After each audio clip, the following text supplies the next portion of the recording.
In this lesson, we'll learn about the principal tool of attainment in the methodology of Kabbalah. We'll learn about the building of an additional sense, a sixth sense, that enables a person to sense and enter an upper reality called spirituality. It's a method of how to enter the spiritual world. First, let's quickly look at what we learned in the last lessons. All right, in the last lesson, we looked at the creation of the creature in 4 phases, and we saw that creation starts with thought, the thought of the creator, the thought of creation, which is to create a creation and then fill it with love. Okay, and immediately we see a thing begin to emerge within the creation, which is a desire to receive. The Creator creates a creature which is designed for the sole purpose to receive what is being bestowed. And there's a naturalness about this in which the quality of the light is of a nature that the creature has a natural desire to receive what is being bestowed. Okay, and we see that there's a new perception wherein the creature created by the creation perceives something different. It begins to recognize the difference between itself as the receiver and the creator as the giver, or it which bestows.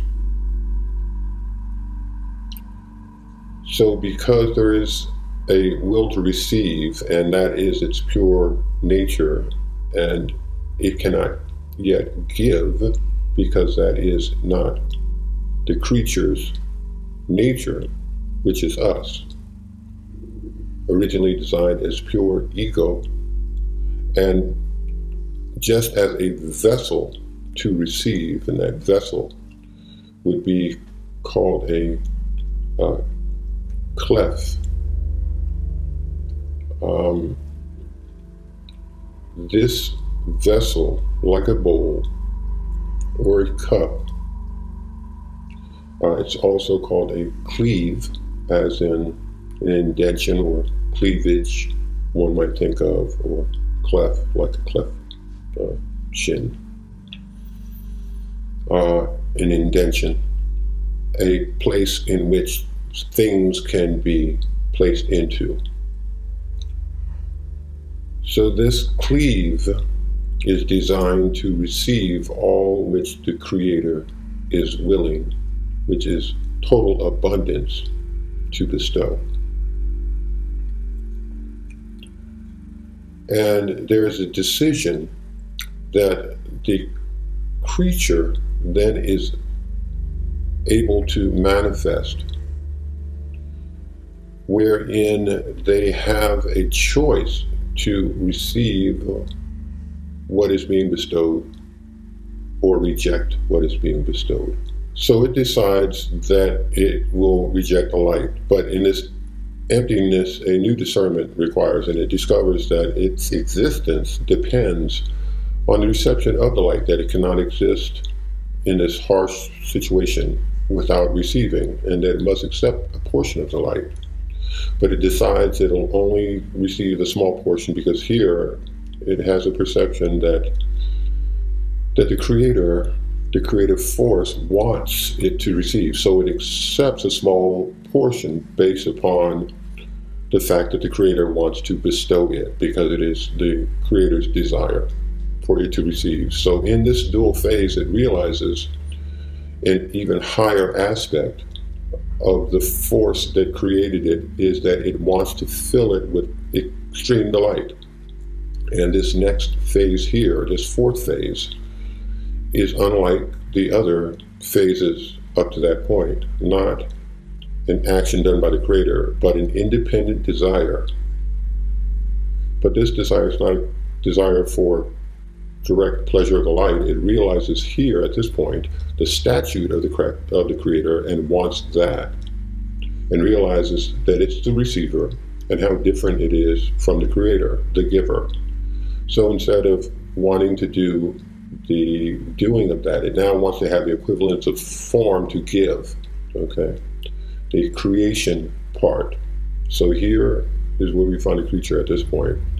It's made a restriction on the manner in which it receives. It will no longer receive for purely itself. It's determined that it will attain the quality opposite of its nature. It was created as a will to receive, but yet it determines that it will find a way to become like the opposite quality of what it was created.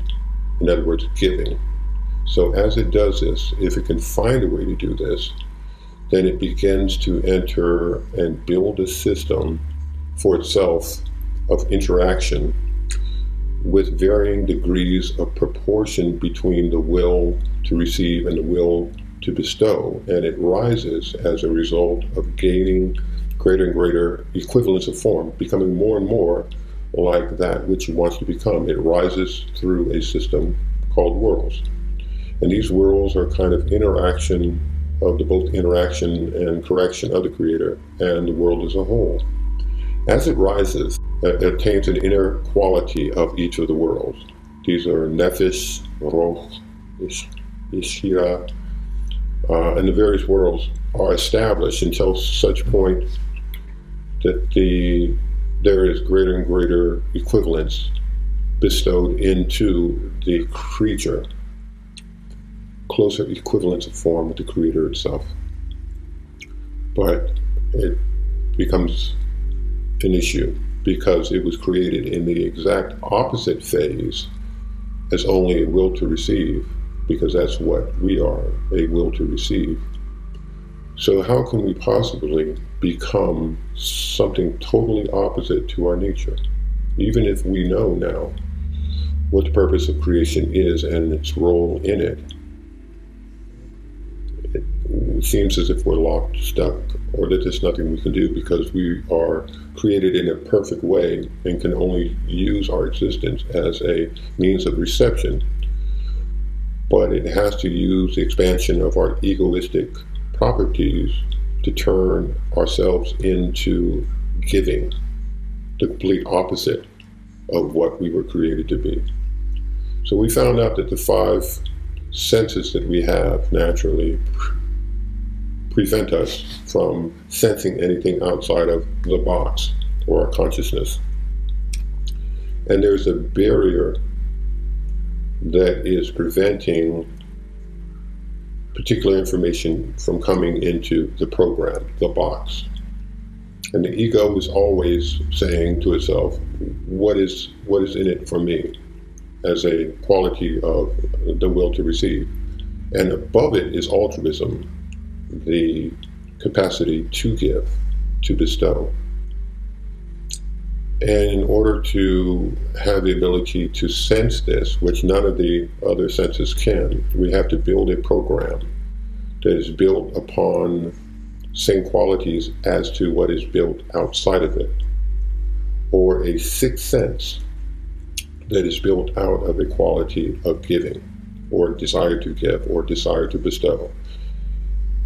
And so there is a screen that is manifested that allows for us to mechanically allow for that to happen. Now the word Kabbalah means how to receive, or the proper way of reception. The method of Kabbalah is completely practical. It shows us precisely how we can take our creation the nature of our creation and turn it into a proper mode of reception, a transformed, corrected mode of reception that becomes giving.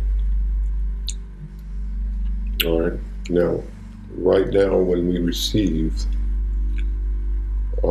into the world will to receive, we find that our experiences are very limited. The will to receive can never be filled. Let's say there's a desire for a piece of cake, wonderful cake, strawberry shortcake with whipped cream and sauce. And there's a need, an idea, a lack of this. Now, as soon as we get this cake and begin to consume the cake and it touches the desire, then the desire lessens. It's not permanent. It lives and then it dies. Because pleasure is only felt at the junction point between a need and its filling. The moment that the filling passes beyond the need, it can no longer be felt. So the desire dies or weakens. What Kabbalah wishes to teach is to find a correct way of receiving. That way is that even if there's something that is desired and is filled, that filling will never go out. That feeling will never go out. And the desire will expand, and the more that the bestow enters, the more the desire grows as well. And the only way that can happen is through the dual phase. This reception is then done not for us, but to fulfill the thought of creation. It's done for the Creator. So this reception now becomes a form of giving, Kemble. So how do we do this? How can we achieve this? The Kabbalist understands a particular analogy. There's a story, very profound, and how to overcome it. It's profound because it gives us the real nature of what we are, something we don't notice. There are two friends, and one friend decides to make a dinner for his friend. And he thinks about everything that his friend loves. He thinks about the food, the wine that he might like, the amount of the food, the way the food should look, the ambiance of the presentation. Every aspect of how he might be able to please his friend with this fantastic, perfect meal. The friend arrives, comes in, and sees bestowed before him this absolute feast. And the first response is want to eat everything right away, because of course that's exactly everything he wants. But then another thought strikes him that his friend, the host, the giver, is giving, and he's only there to take. And there becomes this feeling of shame, because he realizes that the giver is before him, and he has nothing to give. Realizes that his friend has done everything for him, and he's only there to take, and overcome by shame. You know what it's like when someone gives you some big gift that you hadn't expected, and you have this kind of hesitation of, I can't accept this. This quality of shame, the perception of being the receiver, or purely the receiver. He won't eat, and his friend, the host, says, but you don't understand. I spent all this time just thinking about you and what you would enjoy, how we would enjoy this together. And now, if you don't take what I've given you, this whole meal will be ruined for me. I'll get no pleasure because you won't enjoy it. And so the guest, at that point, realizes that in this situation, he really has the control. That he's not just a receiver. If he can realize while he's eating this food that he's only doing it to fulfill the friend's desire, and he doesn't feel ashamed. He can enjoy it. He can go ahead and taste it and partake of it as he first wanted to when he first saw the food. Because he realizes that his friend will only be satisfied or receive enjoyment by seeing him enjoy the food. So it's now starting to understand the reciprocal nature. The guest not only feels the delight of the food, he also understands the thought of the host. Because now he's thinking the same thing towards the host that the host is thinking towards him. I do this to fulfill completely my friend. He couldn't be more satisfied that I eat this because that was his entire goal. So I will fill him completely by my receiving and my enjoying. So this miracle, which is nature, of being able to take the will to receive and turn it into the will to bestow, the thought to bestow. The action didn't change, but the inner action, the inner intent, the intention, why, behind why the guest took the food has changed. And it makes the reception giving. This is how that intention how that intention to receive in order to bestow to the host can be turned into a sensor called the screen, and how it allows the person, the creature, us, to attain the levels of bestow that are the spiritual world. Here is our will to receive, our vessel, our cleave. Now this cleave is filled with desires, with hungers, with wants of the meal, of the pleasure, of what is being bestowed. And what the creator, the host, wants to give to the creature exists outside in the area or realm of bestow. And always the light presses on us and wants to fill us with 100% unbounded delight, but only to the degree in which we can receive the light on its terms through giving can we allow it to enter into the cleave. Otherwise we have no sensation of receiving or the pleasure of what is being bestowed. So in order to enjoy the pleasure of the meal in terms of spirituality, a screen, which is an intent, is placed upon the entry of the cleave, the will to receive. The intent is not to receive for myself. And once that's there, all of these other things can begin to be sensed, can begin to be regulated, and we can determine what the experience inside the will to receive will actually be. So the first thing that we feel in the meal, in the receiving, strikes the screen, the barrier. Now, and if the creature can accept that amount into it in order to only to please the host, then it experiences it as a first course of the meal, like the soup. And if it can maintain that, not for self, but only for the host, then a portion of the light actually enters into the cleave. And not only the portion of the taste and delight, which must be fulfilled, but also the sensation, the intention of the host in giving that thing to the creature, us. So 20%, let's say, will enter that first fifth of the stomach, as an analogy. And the rest of it will be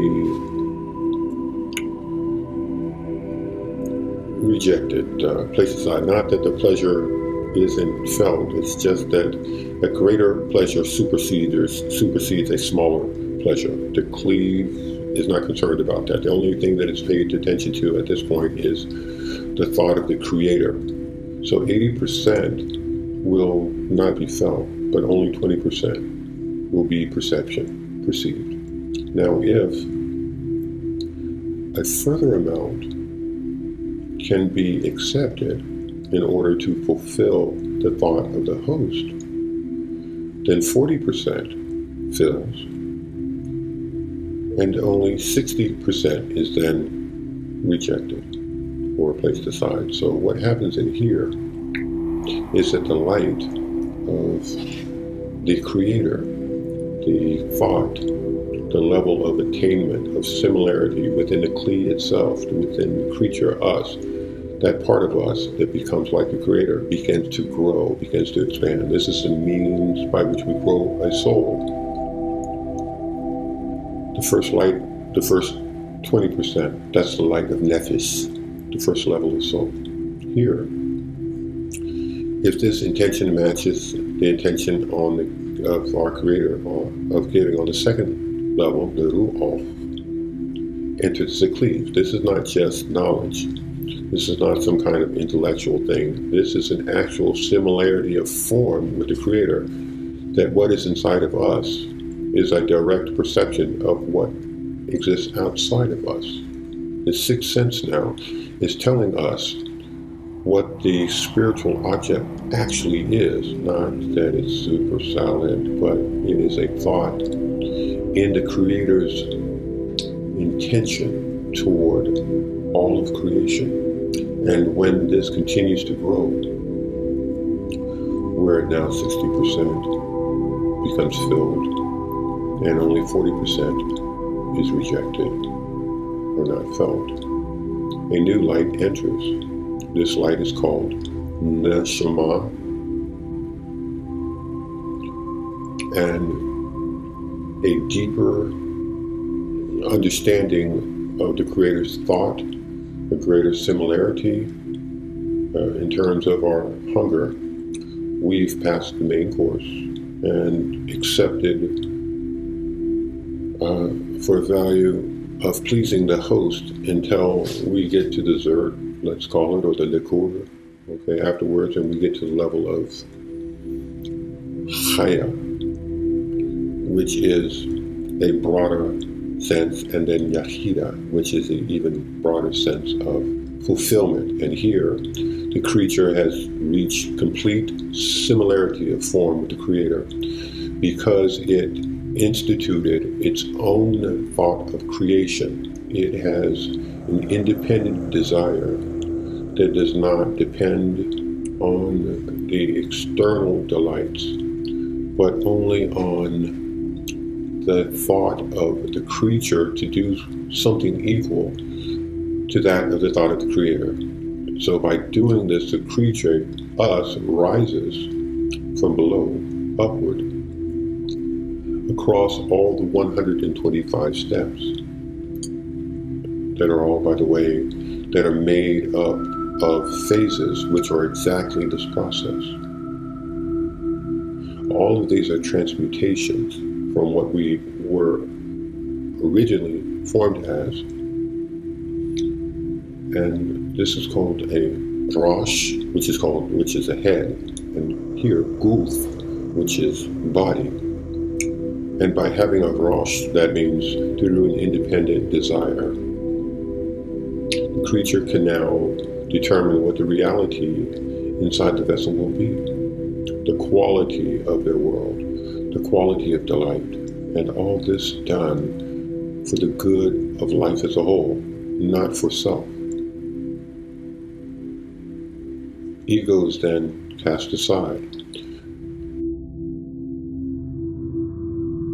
This is how we can think of this. We receive spiritual desire directly from above. To feel them, we need a special sense called a screen. As soon as man acquires a sense, we begin to feel pleasure through it. The pleasure is called supreme light. It enters our world.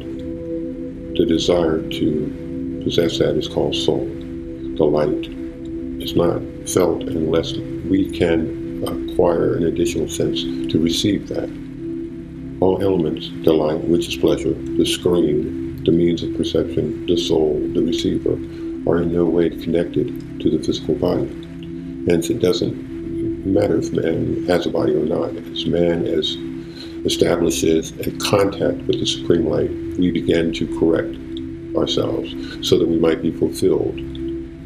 And it is natural that the consecutive filling is called spiritual ascent. The body is only a means of spiritual advancement. Otherwise, it is no value. Small pleasure cannot be felt at all in comparison to the larger. Therefore, although a Kabbalist lives within the same world as we do, he's actually already in the spiritual world.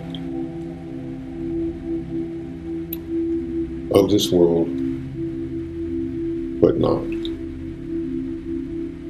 In this world, but not of this world.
then is able to manifest, wherein they have a choice to receive what is being bestowed or reject what is being bestowed. So it decides that it will reject the light, but in this emptiness, a new discernment requires, and it discovers that its existence depends on the reception of the light, that it cannot exist in this harsh situation without receiving, and that it must accept a portion of the light. But it decides it'll only receive a small portion because here it has a perception that the creator, the creative force, wants it to receive. So it accepts a small portion based upon the fact that the creator wants to bestow it, because it is the creator's desire for it to receive. So in this dual phase, it realizes an even higher aspect, and just as a vessel to receive, and that vessel would be called a clef. This vessel, like a bowl or a cup, it's also called a cleave, as in an indention or cleavage, one might think of, or clef, like a cleft chin. An indention, a place in which things can be placed into. So this cleave is designed to receive all which the Creator is willing, which is total abundance, to bestow. And there is a decision that the creature, first let's quickly look at what we learned in the last lessons. All right, in the last lesson, we looked at the creation of the creature in 4 phases, and we saw that creation starts with thought, the thought of the creator, the thought of creation, which is to create a creation and then fill it with love. Okay, and immediately we see a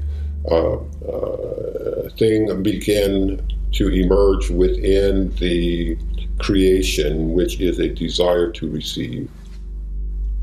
The Creator creates a creature which is designed for the sole purpose to receive what is being bestowed. And there's a naturalness about this in which the quality of the light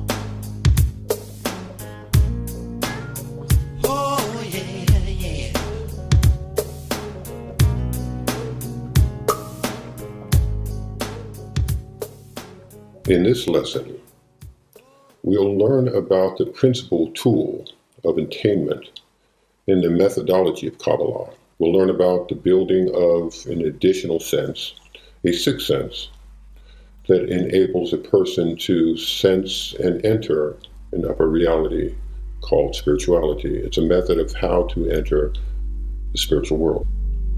It's of a nature that the creature has a natural desire to receive what is being bestowed. Okay, and we see that there's a new perception wherein the creature created by the creation